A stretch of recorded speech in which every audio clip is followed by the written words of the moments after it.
Hello and welcome back to day 11. I apologize, there has been a slight pause in these videos for a few days as I was feeling a little under the weather and just needed some time to myself. So, welcome back and apologies for those of you who have been following daily. I truly hope that perhaps in these few days you went back to some of the other videos or are continuing to practice some of the information that I have shared in the previous videos, and that you are just starting to build your mind body connection, because really one of the main reasons why I'm doing these videos is to help you build your mind body connection. We don't realize that as we don't have a strong mind body connection, that we are more prone to disease, we are more prone to suffering with different issues with our emotions, we are more likely to be carrying unprocessed trauma and suppressed emotions within our body. And so this is just a process teaching you different tools, techniques, giving you information that will help you to start tuning into your body and start paying attention to some of the body parts that you might normally neglect. So today's video, we will be focusing on the eyes, and the eyes are a topic which are very, very, very close to my heart and very close to my own personal story, as for years and years and years, I struggled with my eyesight and actually even went blind in my right eye when I was a child due to an accident where I had to undergo surgery when I was about 6 years old, and never really gained vision in my eye again. And so, as a result of only using the left eye for pretty much my entire life, the left eye also started to go bad and started to have issues. And so, since as early as childhood, I was wearing glasses and contact lenses. And for those of you who have issues with your eyes and wear glasses or have been wearing glasses for a long time, you will realize that this can give you a lot of stress, and this can prohibit you from doing a lot of things. There were so many things in my life that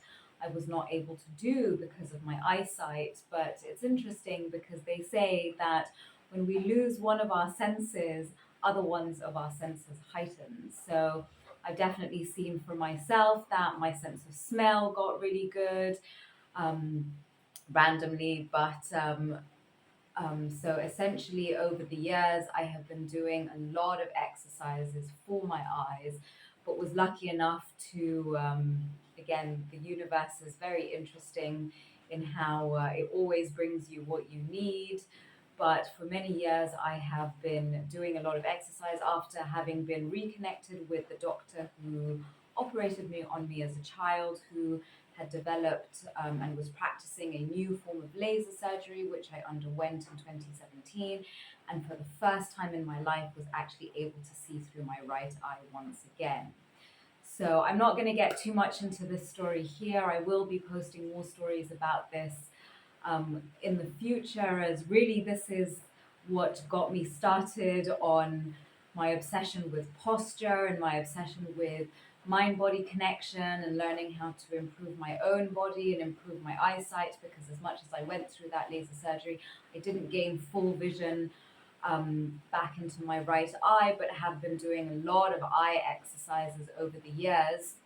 And as I was finally able to see through two eyes once again after over 30 years, it was quite a challenge, because having to learn how to see with two eyes again was well, it's been an interesting journey. And I guess this is the journey that has led me here today, that has led me to really learn so much more about the body and the biomechanics of the body and how the body should be moving and how the body should be feeling. But again, when we dissociate from certain things that we have difficulty dealing with, as I said, we dissociate both in mind and in body.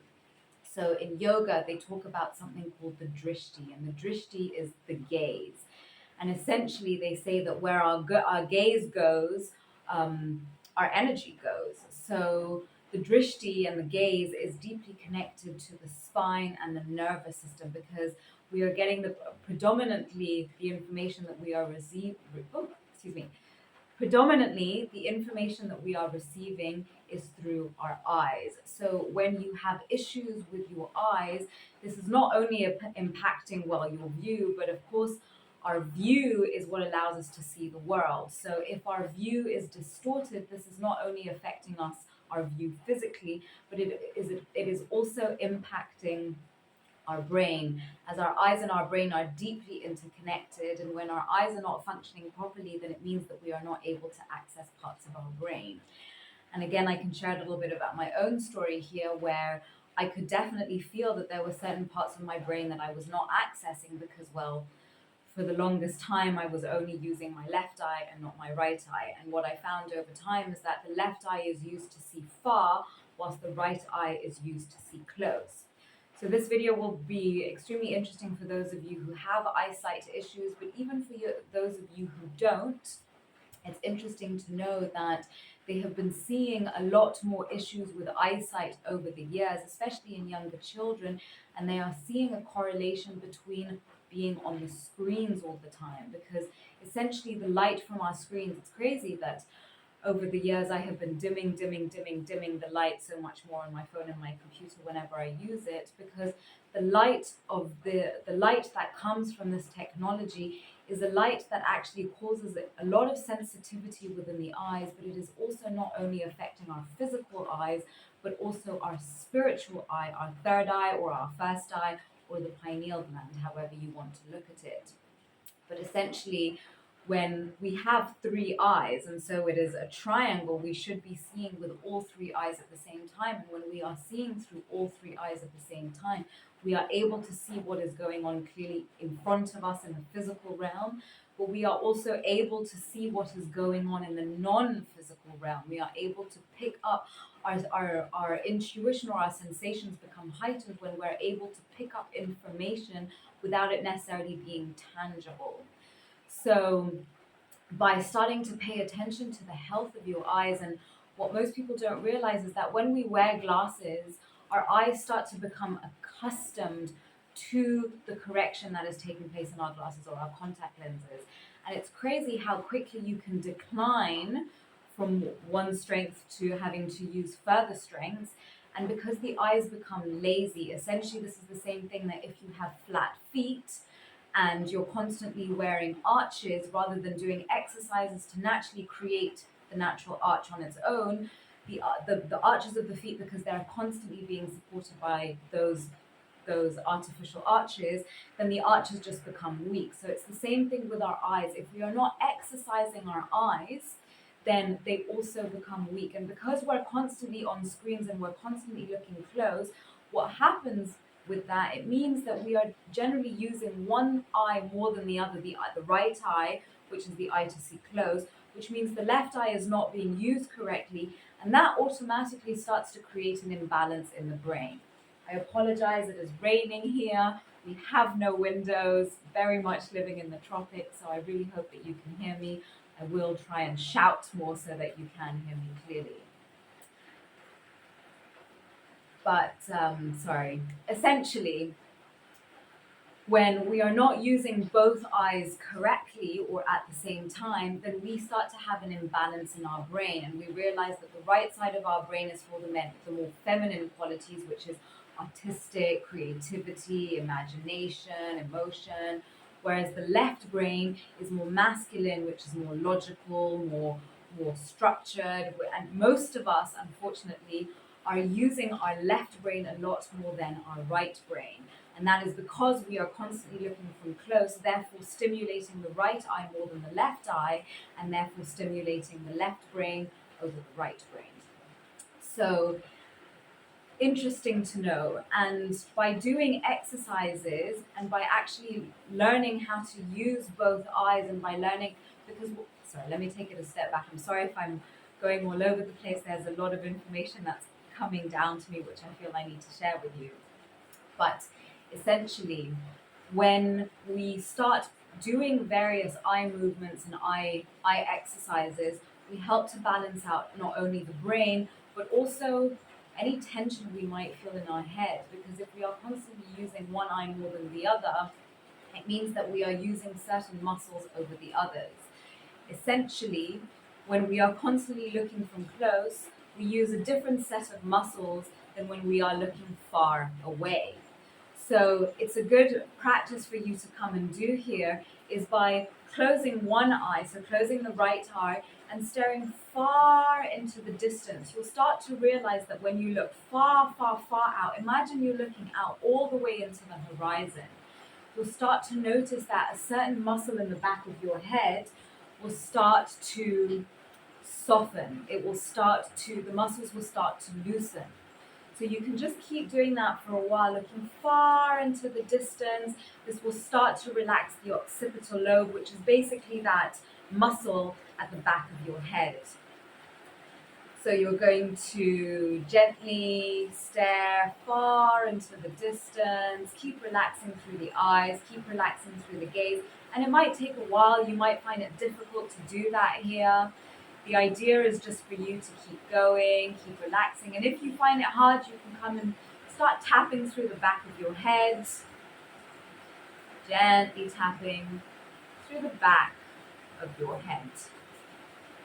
So now we're going to come and we're going to take that same exercise to the opposite side of our body.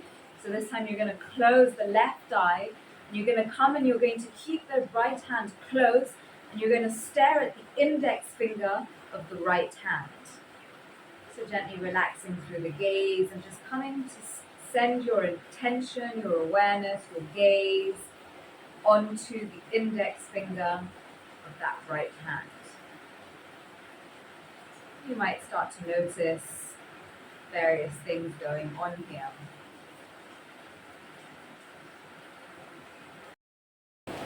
Okay, sorry, I'm back. I just had to pause for a moment as the rain got really, really loud there. But, so yes, we can continue. So looking far out into the distance with the left eye, and then looking close to the index finger with the right eye. But then you can change it out a little bit. So now you're going to look far into the distance with the right eye. Far into the distance. Imagine you're looking far into the horizon. Far into the horizon. And you might want to just check in with that left eye and just make sure the left eye is nice and relaxed as you continue through this process. So far into the distance with the right eye. And as you're looking through the eye, imagine you're looking from the back of your head. Imagine that the gaze starts all the way back in the back of your head. And again, you can come and gently tap here if it helps you to build awareness in that part of your body. Just looking all the way into the horizon with the right eye.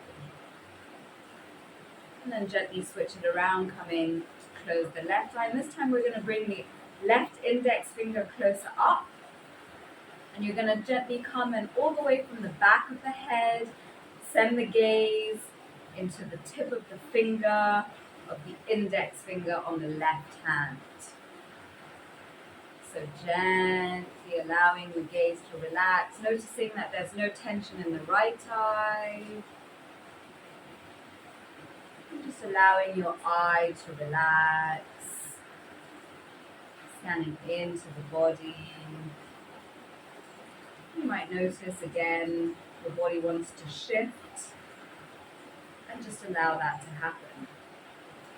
So you can practice these exercises for as long as you like. Ideally, you should practice them for at least 10 minutes on each side. This will help you to start to really tune into the feeling of the eye.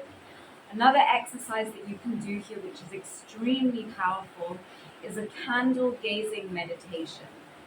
So with the candle gazing meditation, what this does is it helps to clear out. What we don't realize is that when we cry, what we're actually allowing to clear out energy, clear out, dust, clear out all kinds of things that come into our eyes all the time, especially if we're in dusty places.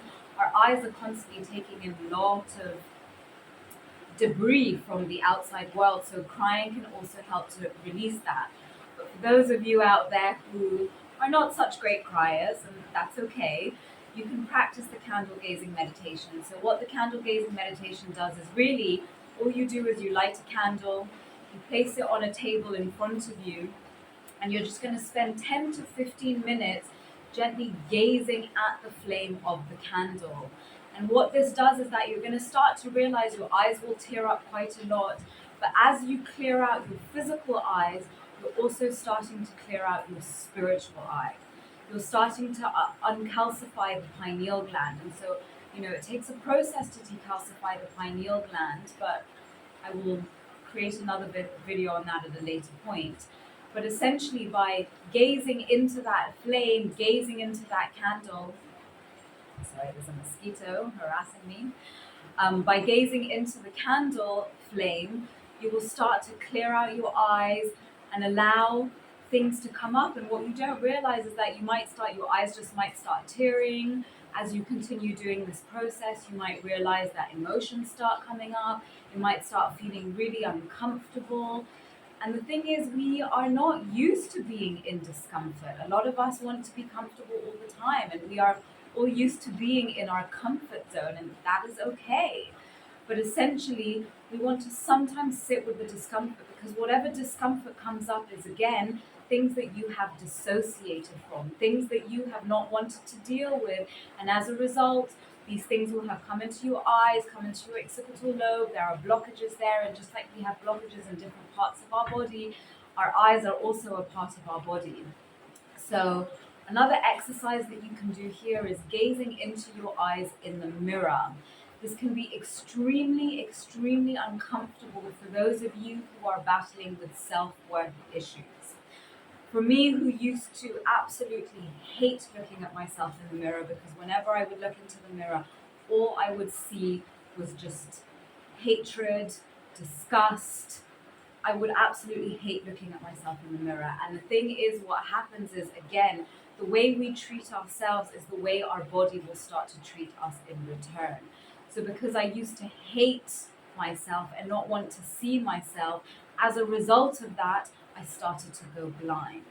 So be careful what you wish for. Be careful of the things that you are constantly having, the internal self-dialogue you are having with yourself, because you don't realize that the more we wish to not see ourselves, the more this starts to affect our eyes. The more we don't want to see what is going on in the world around us, the more this will start to affect our eyes. So by starting to gaze into the mirror, a lot of things will come up. And that is okay. The idea is for you to sit with these feelings. The idea is for you to allow these feelings to flow through you. Remember, when we feel our emotions, we feel them in the body. We don't feel them in our mind. So when you are feeling certain emotions, allow yourself to feel these emotions. Allow yourself to just sit in the physical sensations that are coming up as you are having these emotions. So coming back to our exercise of looking in the eyes. So I want you to go into a mirror and I want you to look into your eyes. And at first I want you to focus on looking into the pupils. So connect first with the small, so the darker, the black part of your eye at the very center are your pupils. So you want to focus on finding the line of your pupils, that small circle. Start by seeing if you can draw a line with your imagination through first the smaller pupil. Then you're going to move out into the iris, which is the colored part of your eye. So see if you can find the colored part of your eye, and from there you're going to see with your imagination you can create those circular shapes in your eyes. So you can start with first the left eye, then the right, or you can try and do this both at the same time. There is no set way of doing this because each and every one of us is uniquely different. So it is about you trying things for yourself and seeing what works for you. Then from there, I'm going to want you to continue looking in the mirror, and you're going to draw a line again with your mind, with your imagination, trying to feel the sensations of the outer, first the upper eyelid, then down to the lower eyelid. And you're going to do the same thing on the other side. So you're trying to connect with every single aspect of your eye, moving from the center and gently moving outwards. So I feel like this is a good place to stop. It's getting very loud. I also don't want to overwhelm you with information. There will be many more videos about how you can start improving your eyesight and exercises that you can do to continue improving your vision.